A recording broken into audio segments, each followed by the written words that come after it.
नमस्कार। आज हम लोग जिस विषय पर बात करने जा रहे हैं वो है भारत के संविधान का विकास।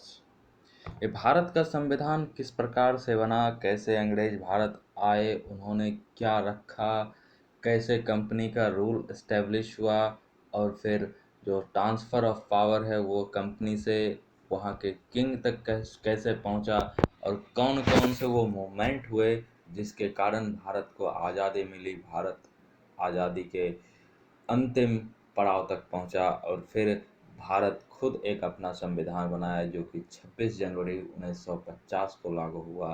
तो आज हम इस विषय पर चर्चा करेंगे। तो मैं हूं आपके साथ प्रभात कुमार और आप देख रहे हैं हमारा यूट्यूब चैनल पालखी वाला। इस पूरे संविधान के विकास को मैंने 5 भागों में विभक्त किया है। तो सबसे पहला भाग है 1600 से 1765 तक, जिसमें अंग्रेज भारत आए, यानी अंग्रेज का जो आगमन हुआ वो भारत में हुआ। दूसरे में 1765 से 1858 तक भारत पर कंपनी का पूर्ण रूप से शासन रहा और फिर 1858 से 1919 तक वो कंपनी के शासन से सीधे वहाँ के जो सरकार थी वहाँ पर शासन का ट्रांसफ़र हुआ, यानी पावर ऑफ ट्रांसफ़र हुआ। और चौथे कार्यकाल 1919 से 1947 तक स्वयं की सरकार का परिचय, जिसमें एक कालखंड आता है 1929 ईस्वी का, जिसमें लाहौर के अधिवेशन में पूर्ण स्वराज्य की स्थापना की मांग की गई थी और कौन कौन से वो मूवमेंट हुए ये सब इसमें है।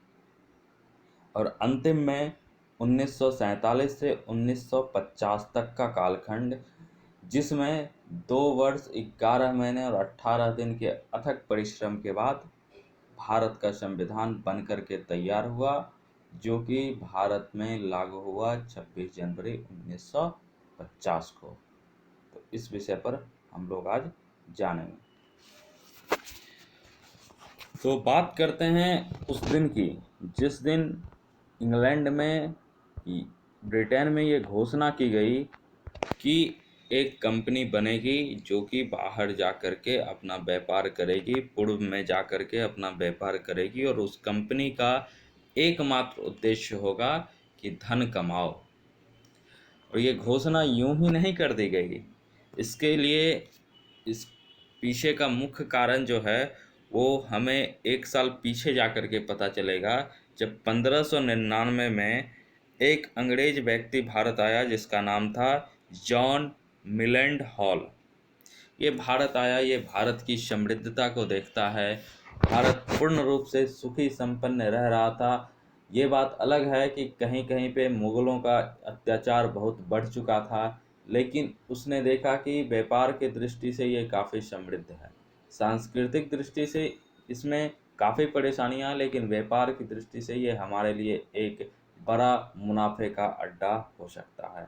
तो ये बात जब जॉन मिलैंड हॉल यहाँ आए और उस बात को देखने के बाद जब इंग्लैंड गए तो वहाँ पे इस बात को किसी वैसे अधिकारी से बात की जो इस बात को सरकार तक आसानी से पहुँचा सकते थे, और तब जाके ये घोषणा की गई कि एक कंपनी बनेगी जो पूर्व में जाकर के व्यापार करेगी, जिसका एकमात्र उद्देश्य धन कमाना हो गया, यानी उधर जाओ और अधिक से अधिक धन लेकर के यहाँ आओ। और फिर आता है 1608 का वो कालखंड, 1600 ईस्वी का वो समय, जिसमें इंग्लैंड की जो कंपनी बनी थी ईस्ट इंडिया कंपनी, उसका पहला व्यापारिक पोत सूरत पहुंचता है। क्योंकि कंपनी अपने व्यापार की शुरुआत मसालों के व्यापारी से करना चाहती थी, तो इसलिए सूरत उस समय मसालों का बहुत बड़ा अड्डा था, तो वहीं से शुरू करते हैं। लेकिन कंपनी के लिए ये कर पाना आसान नहीं था, क्योंकि उस समय तक पुर्तगाली आ चुके थे और पुर्तगाली भी उसी व्यापार के सिलसिले में भारत आए थे, और वो नहीं चाहते थे कि हमारा कोई कंपटीटर हो, वो चाहते थे कि हमारा एक छत्र राज रहे, और इसीलिए पुर्तगालियों ने उनका विरोध किया, उनसे शत्रुता मोल ली। और तब ईस्ट इंडिया कंपनी ने पुर्तगालियों से निपटने के लिए एक नई चाल चली, जिसमें उन्होंने डच का सहारा लिया और पुर्तगाली को खदेड़ के भगाया। और उसी समय ये लड़ाई होते होते 1912 तक पहुंचा। तो लड़ाई तब जाकर के समाप्त हुई जब अंग्रेज के नेतृत्व वाले जहाज के बेड़े ने, जिसका नेतृत्व कैप्टन बोस्टन कर रहे थे, उनकी वो जहाज के बेड़े ने पुर्तगाली हमले को पूरी तरह से कुचल दिया। तब जाके पुर्तगाली ये समझ गए कि इनसे टक्कर लेना हमारे बस की बात नहीं है, इनसे संधि कर करके काम चलाया जाए। तो फिर पुर्तगाली वहाँ से भाग निकले और तब जाके ये ईस्ट इंडिया कंपनी सूरत में एक तरह से अपने व्यापार में धीरे धीरे आगे बढ़ना शुरू किया, अपने व्यापार को इस्टेब्लिश करना शुरू किया। और उसी समय सिर्फ एक साल बाद जैसे ही युद्ध खत्म हुआ, तो एक साल बाद ये फरमान आता है कि सूरत में व्यापार करने का उसका अधिकार सुरक्षित हो गया। वो सूरत में व्यापार कर सकता है आसानी से। अगर कोई संकट आती है तो यहाँ की सरकार उसे हर संभव मदद करेगी। अब सूरत में पूर्ण रूप से सुरक्षित हो जाने के बाद इनका ध्यान कहीं और रहता था। मतलब ये हमेशा से विस्तारवादी नीति के तहत अपना काम करते थे। तो 1615 और 1618 इस बीच के कालखंड में इन्होंने कलकत्ता में अपना पैर जमाया, और जहाँ के सम्राट जहांगीर थे और उससे सर टॉमस रो ने मिला और कंपनी के अधिकार के लिए बात किया और कुछ विशेषाधिकार प्राप्त किया, जिसके तहत वहाँ पर कारखाना लगाया जाए, वहाँ पर और बातें की जाए। तो ये सूरत से कलकत्ता पहुँच चुके थे। अब आते हैं 1622। चूँकि पुर्तगालियों के परखच्चे उड़ा चुके थे इन्होंने, 1612 में इस प्रकार से आ रहा था कि पुर्तगाली इस पे टक्कर लेना नहीं चाह रहे थे। लेकिन जो ब्रिटिशर्स हैं वो कभी भी अपने दुश्मन को कमज़ोर नहीं समझते हैं। वो ये सोच रहे होंगे कि ये पुर्तगाली फिर से जब मजबूत होगा तो हम पे अटैक करेगा और हमारी जो भी बनी बनाई मार्केट है, जो भी बनी बनाई बाज़ार है, उसको ये बिगाड़ सकता है। तो इसके लिए इसे पहले ही इतना दबा दो, इतना दबा दो कि ये उठ ही ना सके। और तब उन्होंने आमोर्ज, जो कि पुर्तगाली के कब्जे में था, उस पर आक्रमण किया और उसे अपने कब्जे में ले लिया। और वो आमोर्ज अभी कहाँ है, तो वो फारस की खाड़ी जो पश्चिम एशिया में हिंद महासागर का विस्तार है, वही आमोर्ज है। और जो कि अभी ईरान और अरब प्रायद्वीप के बीच तक गया हुआ है, वहीं पर आमुर्ज पड़ता है। तो उस पर इन्होंने आक्रमण कर और पूरी तरह से सुरक्षित कर लिया कि पुर्तगाली अब हमारा कुछ नहीं बिगाड़ सकते हैं। अब पुर्तगाली को ये समझ आ चुका था कि इनसे तो लड़ाई मोल लेके हमने बहुत बड़ी गलती कर दी। तो 1630 में मैड्रिड की संधि हुई और ये तय किया गया कि पूरब में पुर्तगाली और अंग्रेज़ों की जो शत्रुता है वो बंद हो जाएगी।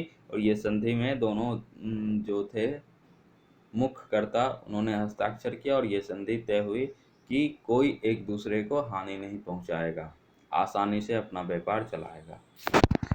लेकिन एक चाल चली थी पुर्तगालियों ने कि किसी प्रकार से अगर यहाँ पर हम आ जा रहे हैं फिर से, तो कुछ दिक्कतें हम इस ईस्ट इंडिया कंपनी को बाद में कर सकते हैं जब हमारा मार्केट ठीक हो जाएगा। लेकिन अंग्रेज भी चालाक थे। लेकिन फिर पुर्तगालियों ने ये रखा और एक 1634 में एक फिर संधि हुई, जिसमें फैक्ट्री के अध्यक्ष और गोवा के पुर्तगाली वाइसराय, ये दोनों बैठे और एक संधि हुई, और जिसमें व्यापारिक अंतर संबंध की गारंटी दी गई कि एक म्यूचुअल अंडरस्टैंडिंग के तहत हम लोग व्यापार करेंगे। अब पुर्तगाली गोवा पहुंच चुके थे, मतलब सूरत से जो काफ़ी नज़दीक था, वो धीरे धीरे बढ़ रहे थे। लेकिन अंग्रेज की जो ये विस्तारवादी नीति थी, ये चलने एकदम हमेशा दिमाग में चलते रहती थी कि इसके बाद कहाँ, इसके बाद कहाँ। तो शुरुआत उन्होंने सूरत से की, फिर कलकत्ता पहुँचे, और अब ये मतलब पश्चिम और पूरब में इन्होंने अपना कब्जा कर चुका था। अब ये दक्षिण में कब्जा करने के लिए बढ़ रहे थे। अब दक्षिण में तब 1644 में इन्होंने चेन्नई में सेंट जॉर्ज किले का निर्माण किया, और इस किले के लिए जो ज़मीन थी वो चेन्नई नगर में स्थान प्राप्त किया था 1640 में। इस किले के सेंट जॉर्ज नाम रखने के पीछे का सबसे प्रमुख वजह है कि सेंट जॉर्ज एक ईसाई धर्म के मानने वाले व्यक्ति थे, और जब उन्हें ईसाई धर्म त्यागने के लिए कहा गया तो उन्होंने मौत को गले लगाना बेहतर समझा। इसके कारण उस किले का नाम सेंट जॉर्ज रखा गया, उनके याद में ऐसा रखा गया। तो अब ये पहुंच चुके थे सूरत से कलकत्ता और कलकत्ता से चेन्नई, यानी एक ट्रायंगुलर हो चुका था इनका पूरा का पूरा बात, एक ट्रायंगुलर हो चुका था। और फिर आते हैं इनका मुंबई पे, जो कि गोवा से नज़दीक है, वहाँ पे भी इनका जाना एक तरह से बहुत ज़रूरी इन्हें लग रहा था। और तब सोने पर सुहागा हुआ जब 1661 में ब्रिटेन के राजा चार्ल्स द्वितीय को पुर्तगाली राजकुमारी से विवाह करने का प्रस्ताव आया और विवाह हुआ, और इन्हें दहेज स्वरूप मुंबई का वो टापू मिल गया जहाँ पर पुर्तगालियों का कब्जा था। तो ये 4 शहर ये पहुंच चुके थे, सूरत से, कलकत्ता से, चेन्नई से होते हुए मुंबई। अब ये चतुर्भुज बना चुके थे, और 1668 में जो मुंबई का टापू उन्हें दहेज स्वरूप मिला था, उसे मात्र 10,000 पाउंड के सालाना किराए पर उन्होंने ईस्ट इंडिया कंपनी को दे दिया। यहाँ पर थोड़ा सा मिस्टेक है, इसे ठीक कर लीजिएगा। ईस्ट इंडिया कंपनी को दे दिया। और जब मुंबई का टापू मिल गया ईस्ट इंडिया कंपनी को, तो भाई उसका विकास करना था। तो उसके विकास के लिए 1659 से 1677 के बीच जोराल्ड आंगियर, जो कि उस समय कंपनी के गवर्नर थे, उन्होंने मुंबई की विकास की नींव उसी समय डाली। और फिर 1691 में कंपनी को बंगाल के नवाब इब्राहिम खां से एक फरमान प्राप्त हुआ। चूँकि कलकत्ता ये बहुत पहले पहुंच चुके थे, और कलकत्ता में पहुंचने के बाद इन्होंने विस्तारवादी नीति के तहत वहां के बाजार पर अब तक कब्जा कर चुके थे। तो फिर इब्राहिम खान ने सोचा कि इतनी बड़ी कंपनी है और धीरे धीरे उनका कुछ ना कुछ ह्रास हो रहा था, यानी मुगल सल्तनत धीरे धीरे कमज़ोर हो रही थी। क्योंकि बाजार में इनका कब्जा था, जो भी मुनाफा आता था वो ब्रिटिश लेके चले जाते थे। यहाँ पर कुछ बचता नहीं था, तो राजा की रेवेन्यू आएगी कहाँ से? तो ये सवाल, राजा जो भी व्यापार करते उसमें मुनाफा होता नहीं। तो उस समय इब्राहिम खान ने एक फरमान जारी किया, वो भी सोने पे सुहागा हुआ ब्रिटिशर्स के लिए, कि उन्होंने जो 3,000 का सालाना सीमा शुल्क था उससे मुक्त कर दिया कि चलो भाई अब तुम फ्री हो, अब जितना लाओ जितना जाओ, मुझे कोई फ़र्क नहीं पड़ता है। अब फिर उसके जस्ट 3 साल बाद अब इंग्लैंड की संसद ने, अब यहाँ पर 94 साल हो चुके थे, एक बार इंग्लैंड की महारानी ने प्रस्ताव किया कि जाओ तुम कंपनी है और पूर्व में जाकर के व्यापार करो। लेकिन 94 साल हो चुके थे, काफ़ी कुछ बदल चुका था। और फिर इंग्लैंड की संसद में एक प्रस्ताव पारित हुआ कि इंग्लैंड का प्रत्येक नागरिक विश्व को कहीं भी जाकर के, विश्व में कहीं भी जाकर के व्यापार करने का अधिकारी है और कहीं भी जा सकता है, अगर वो संसद से प्रतिबंधित नहीं हो। अगर संसद उसे प्रतिबंध लगाती है तब वो दूसरी जगह नहीं जा सकता है, अन्यथा वो जा कर के व्यापार कर सकता है। अब आते हैं 1709।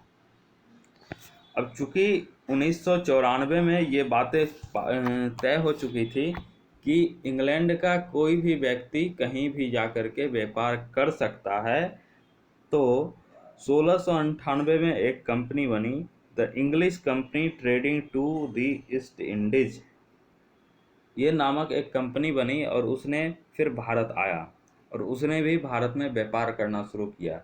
ये बातें बहुत कम जगह इतिहास में देखने को मिलती है कि वो 1698 में एक कंपनी आई और उसने भारत पे अपना राज करना शुरू किया था और भारत में अपना व्यापार करना शुरू किया था। लेकिन जब ये दोनों कंपनी आई तो इन दोनों कंपनी में प्रतिस्पर्धा हुई और दोनों के हितों का टकराव होने लगा। तो 1709 में ये तय हुआ कि दोनों कंपनी को विलय कर दिया जाए, और दोनों कंपनी का 1709 में विलय हुआ। और उसका नाम the United East India Company of merchant of England trading to East Indies अस्तित्व में आया। अब इस समय तक अंग्रेज भारत आ चुके थे, अपना व्यापार बहुत अच्छी तरह से इस्टेब्लिश कर चुके थे। अब तक कंपनी के भारत में 100 से वर्ष से अधिक समय तक हो गया था और इनकी उपलब्धि थी कि इन्होंने बंगाल, चेन्नई, मुंबई, सूरत इन सब पे कब्जा कर चुके थे। और बंगाल में तो यूं कहें कि इनका एक फरमान भी आया कि चलो भाई अब तो सीमा शुल्क लगना नहीं है, जितना लाना है, जितना लूट के ले जाना है ले जाओ। और इन 100 वर्षों में कंपनी के 3 बंदरगाह बम्बई, मद्रास और कलकत्ता पर अपना अधिकार कर लिया। ये तीनों बंदरगाह प्रेसिडेंसी कहलाए बाद में। बम्बई, मद्रास, कलकत्ता ये इतिहास में वर्णित है, हमें मिलता है देखने को।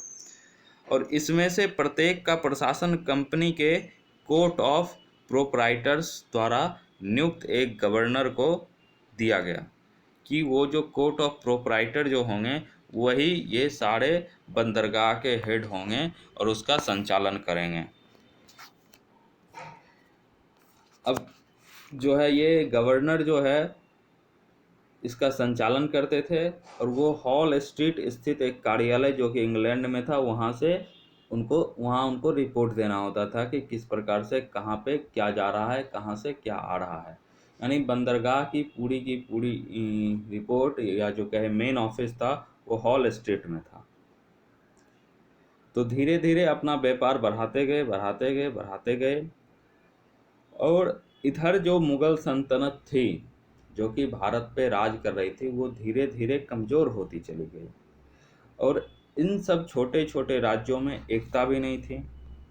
ये हर एक राज्य चाहता था हम दूसरे राज्य को जीते, तो इसका एक फ़ायदा उठाया ईस्ट इंडिया कंपनी ने उस समय और फूट डालो शासन करो की नीति अपनाई इसी समय। और यूं कहें कि ये जो एकता ना होना अंग्रेज के लिए सोने पे सुहागा या वरदान साबित हुआ और ये बहुत ही सौभाग्य की बात है।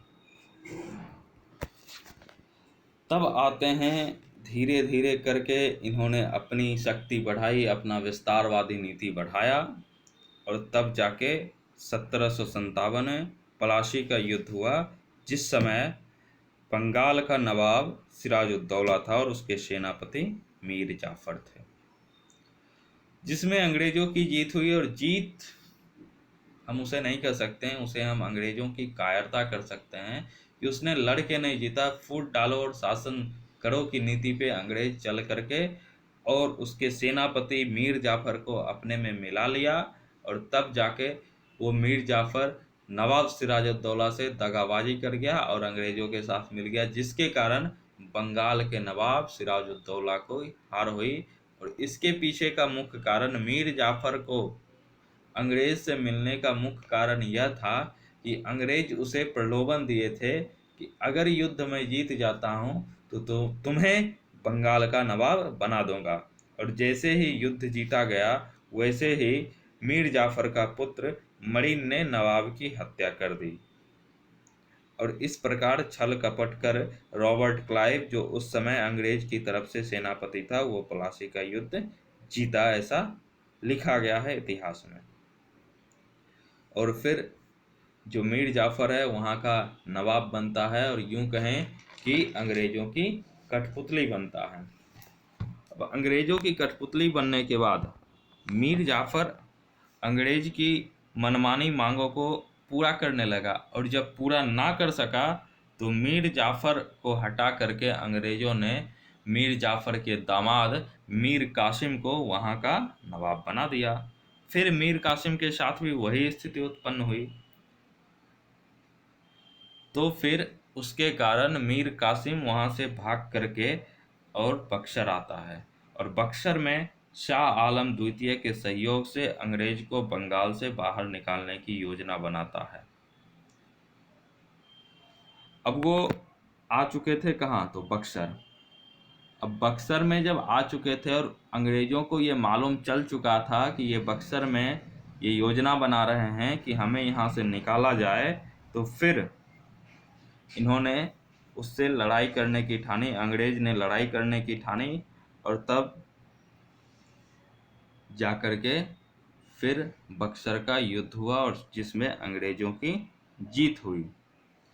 और तब जाकर के एक प्रयागराज में संधि हुई थी, और जिस संधि का परिणाम हुआ कि अंग्रेज उस लड़ाई में जीत चुके थे, और इसलिए ये सब मतलब शाह आलम द्वितीय को और मीर कासिम को एक भारी भरकम जुर्माना उस समय चुना गया था। लेकिन मीर जाफ़र को फिर से बंगाल का नवाब बना दिया गया था, और 1765 में मीर जाफ़र की मृत्यु हो जाती है। नजामुद्दौला बंगाल का नवाब बन जाता है, और इस प्रकार वो फिर से अंग्रेजों की कठपुतली बन गया।